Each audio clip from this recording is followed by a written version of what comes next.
शुरुआत करते हैं आज के न्यूज़पेपर की। हम पहली न्यूज़ देखने वाले हैं। एक आइसोलेशन के लिए सेंटर बनाया गया है दिल्ली में।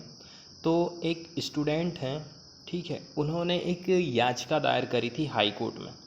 ये जो स्टूडेंट हैं ये जेएनयू में पढ़ाई करते हैं, ठीक है। कुछ दिन ये उस आइसोलेशन सेंटर में रहे। इनकी जब तबीयत ख़राब हुई थी, इनको जब कोरोना के लक्षण आए थे तो इन्होंने अपने कुछ एक्सपीरियंस को शेयर किया है और ये डिमांड की है कि जल्दी से जल्दी उस आइसोलेशन सेंटर की जो क्रिटिकल अभी कंडीशन है ना, जो डरावना जो एक्सपीरियंस इन्होंने फील किया है वो कोई और ना कर सके, मतलब उसकी कंडीशन में जल्दी से जल्दी सुधार हो सके। इसके लिए इन्होंने दिल्ली हाई कोर्ट में एक याचिका दायर करी थी। तो दिल्ली हाई कोर्ट ने थर्सडे के दिन डायरेक्ट दिशा निर्देश जारी किए हैं सिटी की जो गवर्नमेंट है उसको, कि इन्होंने जो याचिका दायर करी है ना, इसको एक रिप्रेजेंटेशन के तौर पर देखा जाना चाहिए, जो कि एक हॉरिफाइंग एक्सपीरियंस को शेयर कर रहे हैं। और ये जो सेंटर है ये है सुल्तानपुरी गवर्नमेंट आइसोलेशन सेंटर। ये बनाया गया है कोविड-19 के पेशेंट के लिए। अब देख लेते हैं ऐसी क्या क्या कंडीशन इन्होंने देखी हैं। तो इनका नाम है माधुर्यमा कुंडू। ये पीएचडी की एक स्कॉलर हैं जेएनयू में, जवाहरलाल नेहरू यूनिवर्सिटी में। इनका ये कहना है कि इनकी जो 4 दिन ये स्टे रही थी क्वारंटाइन सेंटर में, तो इन्होंने देखा लोग न केवल इलनेस के कारण सफरिंग कर रहे हैं बहुत ही ज़्यादा सीवियरली, लेकिन इसके साथ साथ में जो गवर्नमेंट अथॉरिटीज़ है ना, ये लोग उनको बहुत ज़्यादा निगलेंस कर रहे हैं, उनकी अनदेखी कर रहे हैं। ना तो उनको बेसिक फैसिलिटीज़ प्रोवाइड करी जा रही, जैसे कि sanitization, food, medicine, clean mattresses and blankets, और जो रेगुलर डॉक्टर की विजिट है ये भी नहीं हो रही है। इसके अलावा जो प्रॉपर मॉनिटरिंग है ना ऑक्सीजन की, कि लोगों के पास का लेवल कितना है अभी ऑक्सीजन का, ये कोई भी वहाँ पर देख रेख नहीं हो पा रही है, ऐसा इन्होंने फील किया था। आगे इनका कहना है कि जो सुल्तानपुरी सेंटर है ना, ये प्रीडोमिनेंटली ऑक्यूपाइड हो गया है। जो पेशेंट है ना वर्किंग क्लास के, जैसे आर्ट साइड वाले जितने भी लोग हैं, ठीक है, और जैसे कोई जेएनयू का स्टूडेंट है यदि उसको भी कोई लक्षण दिखाई देते हैं तो उसको भी यहाँ पर भेजा जाता है, ठीक है। अब देखिए नो सैनिटाइजेशन, साफ़ सफाई यहाँ बिल्कुल देखने को नहीं मिल रही। इसी से रिलेटेड इन्होंने बात कही है, ठीक है। इन्होंने एक एडवोकेट हैं कंवलप्रीत कौर, इनके माध्यम से अपनी पिटीशन को दायर किया, ठीक है। इन्होंने बताया कि टॉयलेट और जो वॉशरूम है ना, इनकी क्या हालत है। तो ये जो है यूरिन से ओवरफ्लो हो रहे हैं और ना ही इनकी कोई क्लीनिंग की जा रही है, ठीक है। जो बेड शीट हो गई, ब्लैंकेट हो गए, इनको पहले किसी ने यूज़ कर लिया है और फिर से लाके उनको दे दिया, रीडिस्ट्रीब्यूट कर दिया, ठीक है। इसको ना तो वॉश किया गया, ना ही उसका कोई सैनिटाइजेशन किया गया है। अब हम बात करते हैं रूम्स की जो कि अलॉट किए गए थे।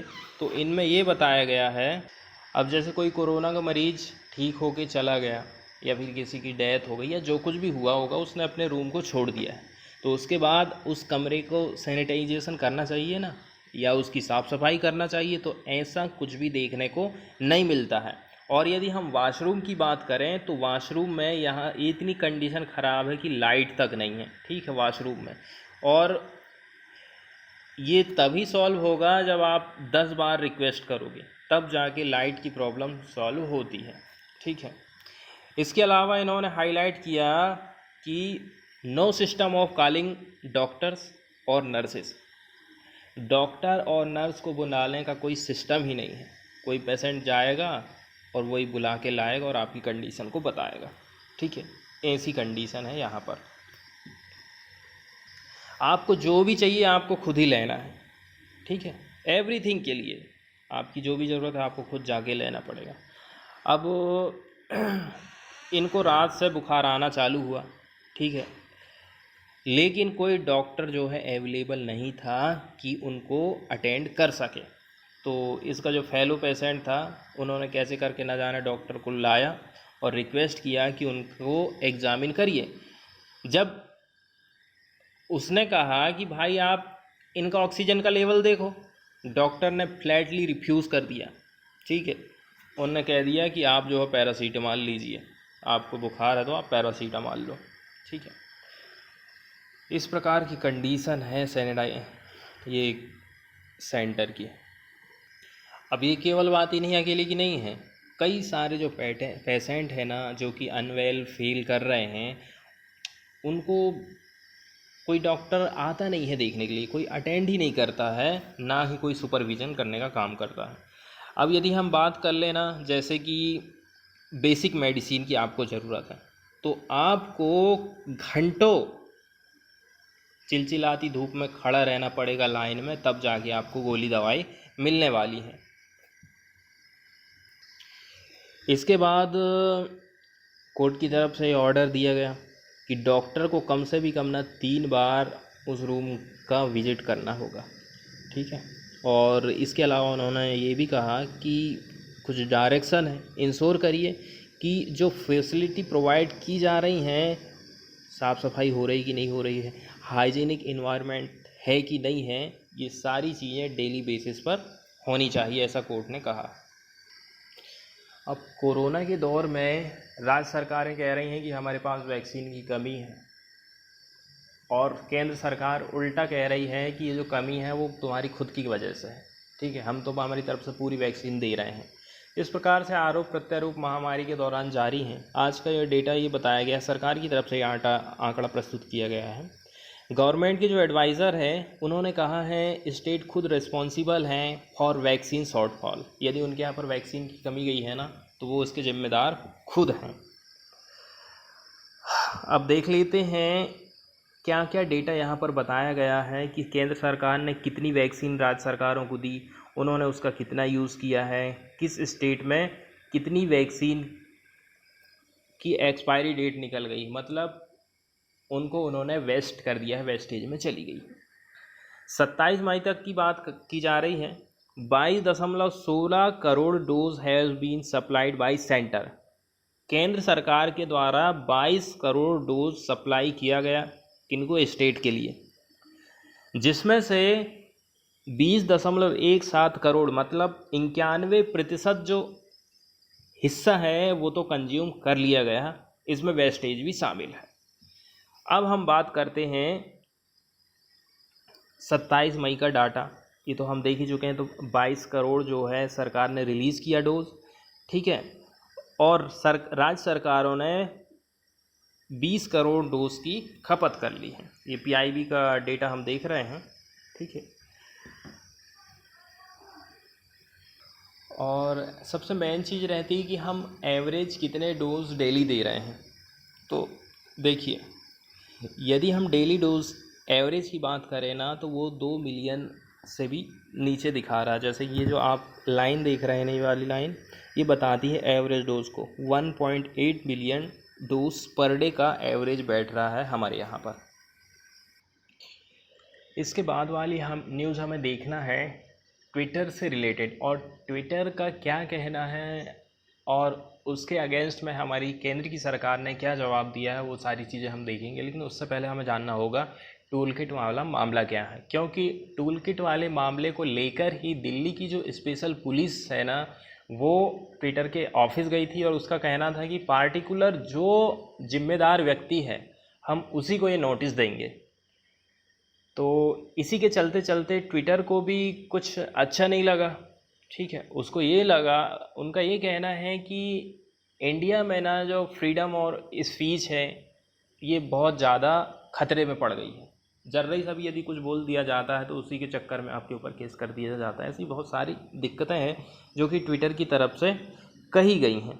अब हम देख लेते हैं टूलकिट से जुड़ा हुआ आखिर मामला क्या है। अभी कुछ दिन पहले क्या होता है, बीजेपी के जो राष्ट्रीय प्रवक्ता है ना, संबित पात्रा, इन्होंने आरोप लगाया था कि कांग्रेस टूलकिट का यूज़ कर रही है और बीजेपी तथा देश की छवि को ख़राब करने का काम कर रही। 18 तारीख को संबित पात्रा और बीजेपी के महासचिव BL संतोष ने 4 पेज के अलग अलग 2 डॉक्यूमेंट के स्क्रीनशॉट ट्वीट किए। इनमें से एक डॉक्यूमेंट कोविड-19 को लेकर था और दूसरा था सेंट्रल विस्टा प्रोजेक्ट को लेकर। अब इसमें ये दावा किया गया था कि ये कांग्रेस का टूल किट है और कांग्रेस ने देश में कोरोना महामारी को लेकर मोदी सरकार को बदनाम करने के लिए टूल किट को तैयार किया है। आगे भी कुछ और बातें थी, जैसे कि टूल किट के जरिए कांग्रेस अपने वॉलंटियरों और कार्यकर्ताओं को कह रही है कि मोदी सरकार को बदनाम करो, उन्हें धर्म विशेष को टारगेट करते हुए सुपर स्प्रेडर कुंभ और वायरस के म्यूटेंट स्ट्रेन के लिए मोदी स्ट्रेन जैसे वर्ड का यूज़ करो और सोशल मीडिया पर कहो कि ईद को हैप्पी सोशल गैदरिंग की तरह पेश किया जाए। अब इसके चलते कांग्रेस कुछ गलत लगा होगा तो उन्होंने केस दर्ज भी कराया था। बाद में क्या होता है, ट्विटर ने उनके ट्वीट को मैनिपुलेटेड मीडिया की श्रेणी में कैटेगरी में डाल दिया था। मैनिपुलेटेड मीडिया का मतलब होता है एक ऐसी तस्वीर, वीडियो या फिर स्क्रीनशॉट जिसके जरिए जो दावा किया जा रहा है उसकी प्रामाणिकता को लेकर डाउट है और इसके मूल रूप को एडिट किया गया हो या फिर उससे छेड़छाड़ की गई हो। टूल किट क्या होता है, देखिए जब भी कोई आंदोलन किया जाता है ना तो उसके लिए कुछ रणनीति तैयार की जाती है, तो जिससे कि आंदोलन को हम आगे बढ़ा सकें। जिस दस्तावेज में इन एक्शन पॉइंट को दर्ज किया जाता है उसी को कहते हैं tool kit. Tool kit word का यूज़ दस्तावेज के लिए सोशल मीडिया के संदर्भ में ज़्यादा यूज़ किया जाता है, लेकिन इसमें सोशल मीडिया की रणनीति के अलावा भौतिक रूप से, फिजिकल रूप से सामूहिक प्रदर्शन करने की जानकारी भी दे दी जाती है। टूल किट को नॉर्मली उन लोगों के बीच शेयर करते हैं जिनकी मौजूदगी आंदोलन के प्रभाव को बढ़ाने में मददगार साबित हो सकती है।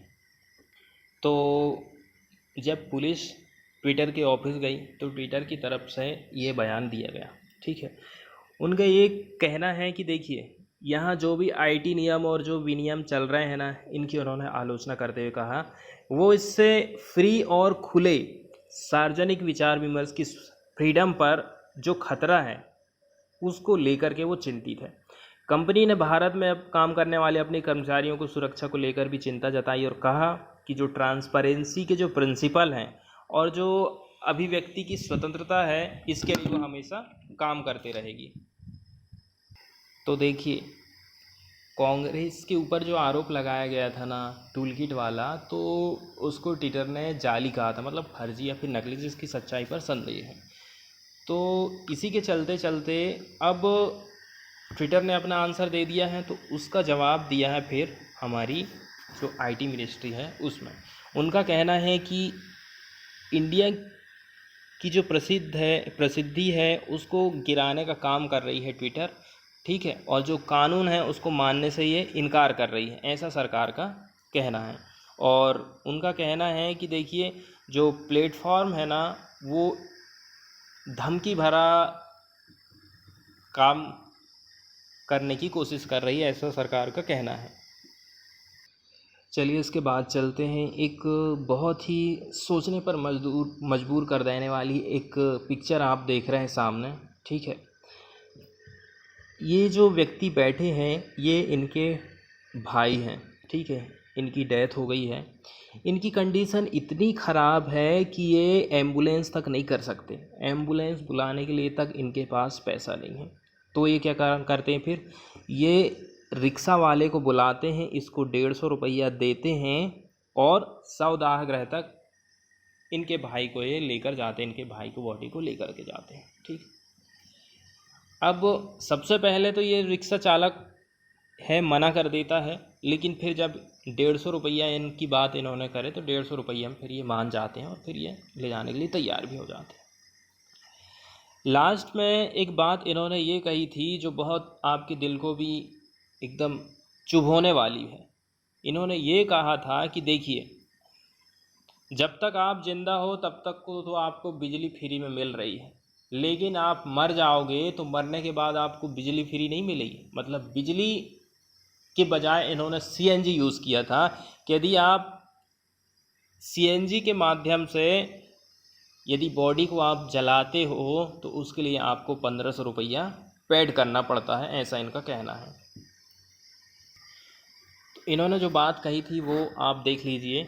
देखिए, the government gives free electricity to the living, जो जिंदा है उसको तो फ्री इलेक्ट्रिसिटी आप मिल जब तक आप जिंदा हो, but after that they have to pay 1500 रुपया if the body goes to CNG, ऐसा CNG क्रीमेटोरियम, ऐसा इनका कहना था। तो ये भी ज़िंदगी की जो सार वाली बात है वही बात इन्होंने कही है, कोई गलत बात इन्होंने नहीं कहा। इसके बाद वाली न्यूज़ हम देखने वाले हैं NRC से रिलेटेड। इसमें बताया गया है वहाँ के जो यूनियन है ना वो इसका विरोध कर रहे हैं। अभी कुछ समय पहले हम न्यूज़ में देखे थे NRC की जब लिस्ट तैयार की गई थी तो उसमें 19 लाख लोग बाहर हो गए थे जो असम के ही रहने वाले हैं, ठीक है, और ज़्यादातर इनमें से थे हिंदू ही। अब प्रॉब्लम हो गई ना। अब हम कह रहे हैं कि बांग्लादेश से लोग यहाँ पर आए हैं, असम में अवैध रूप से रह रहे हैं, तो बांग्लादेश में ज़्यादातर मुस्लिम लोग हैं, तो यहाँ तो मुस्लिम बाहर होने चाहिए थे ना ये 19 लाख, लेकिन इनमें से जो ज़्यादातर लोग थे वो हिंदू लोग थे। इसी के चक्कर में फिर जो NRC की जो खबर है ना वो हवा में गायब हो गई थी। अब फिर इसके बाद नई सरकार जब बनी है तो वो कह रही है कि हम NRC को फिर से रीवेरिफिकेशन करेंगे। जो 19 लाख लोग रुपए जो बच गए हैं उनका फिर से रीवेरिफिकेशन किया जाएगा ताकि फिर से वो लोग लिस्ट में शामिल हो सकें। तो इसमें क्या क्या प्रॉब्लम्स आने वाली हैं वो चीज़ हम देखेंगे। इसमें एक वर्ड यूज़ किया गया है अंडरगो, जिसका मतलब होता है कठिन या फिर अप्रिय स्थिति को वो लोग झेल पाएंगे या नहीं झेल पाएंगे, यहाँ पर न्यूज़ में बताया गया है। तो यूनियन का कहना है कि NRC का जो रीवेरिफिकेशन वाली बिड है ना पुअर जो है इसको झेल नहीं पाएंगे, उनको हार्डशिप फिर से फील करना पड़ेगा, ऐसा इनका कहना है। अब हम न्यूज़ देख लेते हैं। तो ये जो फार्म लेबरर्स की जो यूनियन है, ठीक है, असम में, उनका कहना है कि हम पूरे स्टेट में डिमॉन्स्ट्रेशन करेंगे, मतलब प्रदर्शन करेंगे, धरना प्रदर्शन करेंगे, विरोध प्रदर्शन करेंगे फ्राइडे अगेंस्ट में किसके, national register of citizenship NRC क्या है? NRC एक ऐसा रजिस्टर है जो ये बताता है कि कौन व्यक्ति असम का है, मतलब इंडिया का है, और कौन व्यक्ति बाहर से अवैध रूप से रह रहा है, मतलब कौन व्यक्ति बांग्लादेश से आकर के यहाँ पर अवैध रूप से रह रहा है, तो ऐसे लोगों को हम बाहर भगाएंगे। इसीलिए NRC को लाया गया था। तो लेबर यूनियन का कहना है कि देखिए इससे साइकोलॉजिकल स्ट्रेन, तनाव फिर से आने वाला है। जो गांव वाले लोग हैं, डेली दिहाड़ी मजदूर जो लोग हैं, ठीक है, ये फिर से जो है फाइनेंशियल और साइकोलॉजिकल स्ट्रेन को फील करने वाले हैं NRC की एक्सरसाइज यदि होती है तो, ठीक है। अब हम जानते हैं 3.3 करोड़ में से 19 लाख लोग बाहर हो गए थे असम में। अब जो लोग बाहर हो गए हैं उनको डिटेन सेंटर में रखा जाएगा, ठीक है, इनको मौका दिया जाएगा, एक कमेटी बना दी गई है, वो इनके डॉक्यूमेंट्स को वेरीफाई करेगी फिर से, ठीक है। या यदि वो लोग यहाँ से भी बाहर हो जाते हैं तो फिर ये लोग सुप्रीम कोर्ट जा सकते हैं, सुप्रीम कोर्ट में अपनी अर्जी लगा सकते हैं। लेकिन कुल मिला के वही बात है, परेशान होना ही है। कौन इतने ज़्यादा कानून के झंझट में फंसने वाला है, कितनी सारी प्रॉब्लम आती है। जो गांव के जो गरीब लोग थे वो इस एक्सरसाइज में पार्टिसिपेट किए थे इस आशा से कि जो इलीगल माइग्रेंट है वो हमेशा हमेशा के लिए सब क्लियर हो जाएगा, लेकिन ऐसा तो कुछ हुआ ही नहीं। अब जो प्रॉब्लम उन्होंने कुछ दिन पहले फेस किए थे वो अब फिर से उनको फेस करना है, इसका इसीलिए इसका विरोध हो रहा है। इसके बाद कल भी ये न्यूज़ में रहा था, ठीक है, कौन सा एक जगह है मेकेडाटू, ये जगह कर्नाटक में स्थित है, काफ़ी टूरिज़्म के लिए बहुत फेमस है। तो सरकार ने यहाँ पर प्रपोज़ की है कि हम कावेरी को क्रॉस करते हुए एक डैम बनाएंगे। तो इसी के खिलाफ़ किसी व्यक्ति ने रिपोर्टिंग की थी, NGT के पास शिकायत दर्ज की थी। तो NGT ने सो मोटो लिया, स्वतः संज्ञान लिया और कर्नाटक की गवर्नमेंट को बोला आप जो भी काम कर रहे हो ना उसको एक बार रिव्यू करिए, जो इलीगल एक्टिविटी यहाँ पर हो रही है ना उसको आप देखिए, आप एक कमेटी बनाइए और अपने काम को रिव्यू करिए, ऐसा NGT का कहना था। तो इस जगह के बारे में थोड़ी जानकारी हम देख लेते हैं। अब न्यूज़ में रहती है तो हमें थोड़ी सी ये बात तो पता होना चाहिए कि कर्नाटक में तो स्थित है, लेकिन कर्नाटक में कौन सी जगह में स्थित है और क्या क्या चीज़ों के लिए ये फेमस है।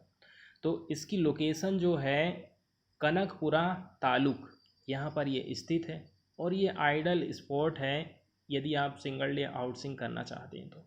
यहाँ पर आपको संगम देखने को मिलेगा कावेरी और अकरवती रिवर का, ठीक है। और इसके किनारे है शिवा टेम्पल, लोकली जिसको कहा जाता है संगमेश्वरा टेम्पल के नाम से भी इसको जाना जाता है। अब इसका जो नाम रखा गया है ना मेकेडाटू, ये जो नाम है गॉड स्लीप, इसका जो ट्रांसलेशन यदि हम करेंगे तो उसका मतलब होता है गॉड स्लीप। मतलब यहाँ पर आपको ऐसी जगह मिलेगी जैसे ये इतनी सकरी जगह है, यहाँ पर से कावेरी नदी का पानी बहता है तो वो इतनी सकरी है ये दरार कि बकरी तक छलांग लगाकर एक तरफ से दूसरी तरफ जा सकती है। इसी के बेस पर इसका नाम रखा गया था मेकेडाटू। अब आप इमेज भी देख लीजिए, जो चीज़ हम पढ़े हैं बात वही है। ये बिल्कुल गॉर्ज बनाते हुए निकलते एकदम तेज घाटी बनाती है यहाँ पर ये नदी। जिस प्रकार से हम देखते हैं ना कि भेड़ा घाट में जबलपुर में, ठीक उसी प्रकार से भेड़ा घाट का कुछ ज़्यादा है लेकिन यहाँ का थोड़ा कम है, मगर है ठीक वही चीज़। अब देखिए, कल हमने लक्षद्वीप के बारे में न्यूज़ पढ़ा था, तो लक्षद्वीप के लिए जो कुछ लोग सोच विचार कर रहे हैं, वहाँ के लोगों की केयर कर रहे हैं, तो ऐसे जो लोग हैं उन्होंने कहा था कि इसमें केरल के सरकार को इसमें इंटरवेन करना चाहिए। उसी के जवाब में, अब इतने ज़्यादा वहाँ पर प्रदर्शन हो रहे हैं, उसी के जवाब में सरकार की तरफ से वहाँ का जो कलेक्टर है उसने आंसर दिया है। उनका कहना है कि देखिए, हमने जो डिसीजन लिया है कि बीफ को, जो नून मील स्कीम है, दोपहर की मध्याह्न भोजन वाली जो स्कीम है, उससे हमने रिमूव करने का डिसीजन लिया, ठीक है, और हमने बैन लगाया स्लॉटरिंग पर, ठीक है। और ये काम हमने इसलिए किया क्योंकि जो फ़िश और जो एग है ना वो हेल्दियर रहते हैं फॉर चिल्ड्रन, ठीक है। इसके अलावा जो फ़िश है ऑलरेडी अवेलेबल हो जाती जल्दी से कहीं पर भी, आइसलैंड में भी। और दूसरी बात, इससे जो फिशरमैन है ना वो फ़िश के बिजनेस में अपनी पकड़ को मजबूत कर पाएंगे, ऐसा इसलिए उन्होंने कहा था। दूसरी बात इन्होंने ये कही थी, दारू को लेकर कही कि दारू हम यहाँ पर क्यों खुलवा रहे हैं। तो इनका कहना है कि देखिए, दारू की जो बिक्री है ना वो कुछ कुछ रिसोर्ट वाले लोग ही के लिए है, मतलब, और ये केवल उन्हीं को देंगे किनको, जो वहाँ पर टूरिस्ट लोग आएंगे उन्हीं को ये दारू बेचेंगे। ये जो दारू है ना वो वहाँ के लोकल वालों के लिए नहीं है, ऐसा इनका कहना था। लिक्योर जो है सर्व की जाएगी only tourist and not sold to Icelanders, ऐसा इनका कहना है। अब यदि हम बात कर लें कि preventive of anti social activity पासा एक्ट की, इसमें ऐसा है कि प्रोविज़न कैसा है, गूंदास एक्ट के जैसा। इसमें जो परमिटिंग प्रिवेंटिव डिटेंशन है ना without trial for a specific time, मतलब कि इसमें परमिट दी जा रही है प्रिवेंटिव डिटेंशन की बिना ट्रायल के ही एक स्पेसिफिक टाइम के लिए, ठीक है। अब इसको इसलिए लाया गया है कि ताकि यहाँ पर शांति बहाल की जा सके। इनका ऐसा कहना था कि देखिए, जो नारकोटिक के केस है ना, इलीगल ट्रेड है और जो पॉस्को, ये सारी चीज़ें यहाँ पर बढ़ रही हैं, इसी को रोकने के लिए हमने ये एक्ट को यहाँ पर लाया है, ऐसा इनका कहना है। इसके बाद फॉरेन वाले पेज से यदि हम देखें तो जो पहली न्यूज़ है, जो बाइडेन ने जो जांच एजेंसीज़ हैं उनसे कहा है कि कोरोना वायरस कहाँ से पैदा हुआ, कहाँ से उत्पन्न हुआ, इसकी आप फिर से जांच करिए। आपको हम 90 दिन का टाइम देते हैं, इसके ओरिजिन का पता लगाना चाहिए, ऐसा इनका कहना है। तो नॉर्मली यही माना जाता है कि चीन का जो वुहान शहर है यहाँ पर एक मछली मार्केट है, यहीं पर इसका पहला केस मिला था। तो लेकिन कई प्रकार के लोगों के मत हैं। कोई कहता है कि ये इसको चाइना ने लैब में बनाया है, ठीक है। तो इसी को लेकर इन्होंने अपनी चिंता जाहिर की है और जांच एजेंसियों को कहा है कि इसका आप पता लगाइए कि आखिर ये ओरिजिन हुआ कहाँ से है। इसके बाद हमें देखना है रवांडा में जो जनसंहार हुआ था ना, उसके बारे में। रवांडा जीनोसाइड के नाम से भी इसको जाना जाता है। देखिए, इसमें दो अलग अलग समुदाय के लोग थे, एक है तुत्सी और हुतू समुदाय।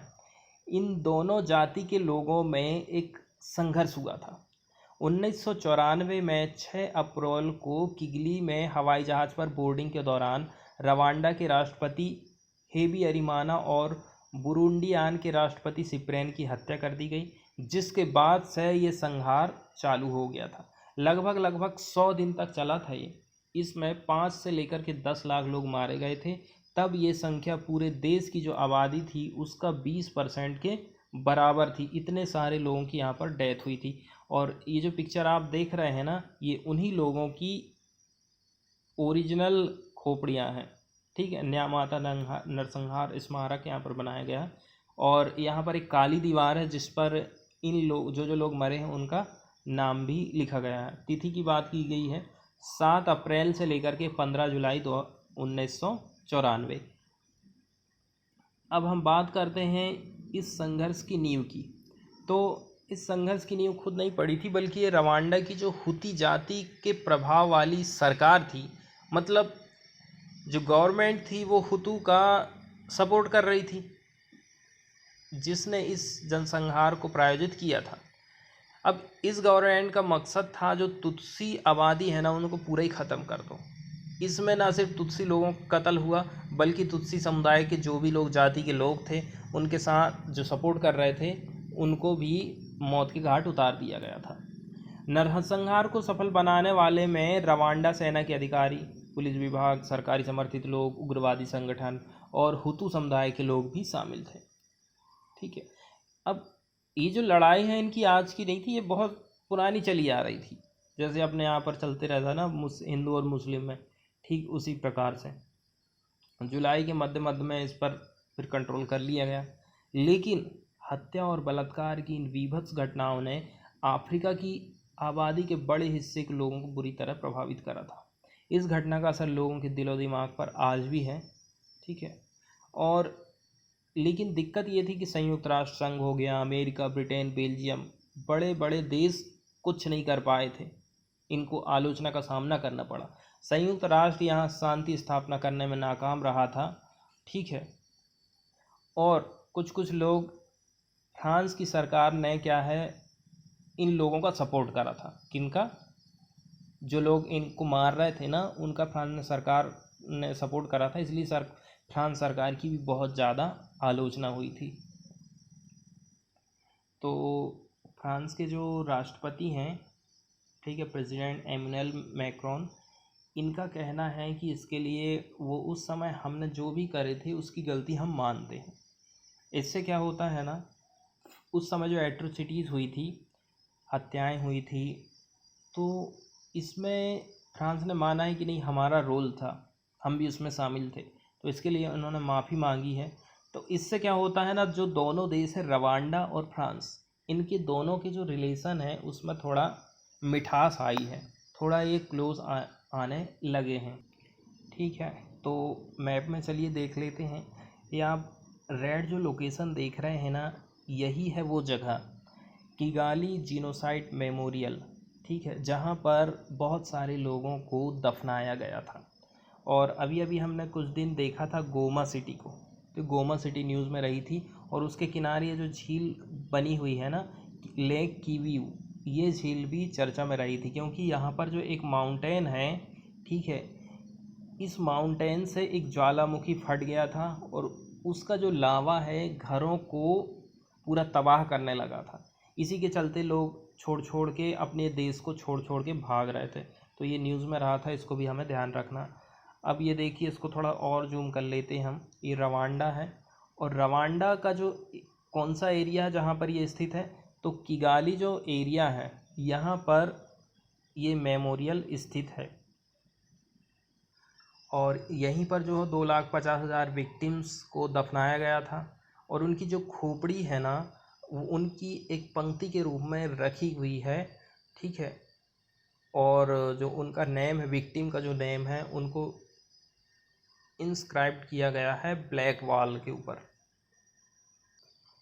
अब चलिए यहाँ पर जो मेन रिवर है और जो लेक है उसको हम देख लेते हैं, ठीक है। अब मैप में आप देख रहे हैं इसका जो नॉर्थ वाला हिस्सा है और जो पश्चिमी वाला हिस्सा है, इधर पे पड़ता है democratic Republic of the Congo. Lake Kivu आधा पानी इसका पड़ता है कॉन्गो में और आधा पानी इसका है रवांडा में, ठीक है। नीचे तरफ दक्षिण में बुरुंडी के साथ अपनी बाउंड्री को शेयर करता है और पूर्व की तरफ तंजानिया देश पड़ता है और उत्तर में यदि हम बात करें तो युगांडा अपनी बाउंड्री को इसके साथ में शेयर करता है, ठीक है। अब जो मेन लेक है उनको थोड़ा हम जूम करके देखते हैं, ठीक है। सबसे पहले लेक देख लीजिए, ये है लेक इहेमा जो कि इसके पूर्वी वाले हिस्से में स्थित है और सिटी यदि इसके किनारे हम देखें तो किबोंगो सिटी इसके किनारे में स्थित है। इसके बाद किबोंगो के किनारे ही लेक है मगेसेरा झील स्थित है, ठीक है। और किगाली जो शहर है, ठीक है, ये इसके बीचों बीच में स्थित है। अब यदि हम बीचों बीच में रिवर देखें तो नया बरोंगा रिवर बहती है, ठीक है, जो किगाली की तरफ से जाती है। गीटामारा जो सिटी है ये आप देख रहे हैं बीचों बीच में स्थित है 2 रिवर के, ठीक है, मोवोंगो और नया बारोंगा रिवर के बीच में। और इस तरफ यदि हम इसके पश्चिमी की तरफ करें तो जो रिवर है रुजीजी, ये यहाँ की सबसे लंबी रिवर मानी जाती है। तो बड़ी बड़ी जो नदियाँ हैं यहाँ की वो कौन कौन सी हैं? एक है ये रुजूजी रिवर है, दूसरी मोवोंगो है और न्याबारोंगो, 3 रिवर यहाँ की मेन है। और यदि हम झीलों वगैरह की बात करें तो lake Kivu, lake Rweru, lake मुगेसेरा और लेक इहेमा। और हाईएस्ट पीक की यदि हम बात करें तो वोल्कन करिसिम्बी 4,507 मीटर।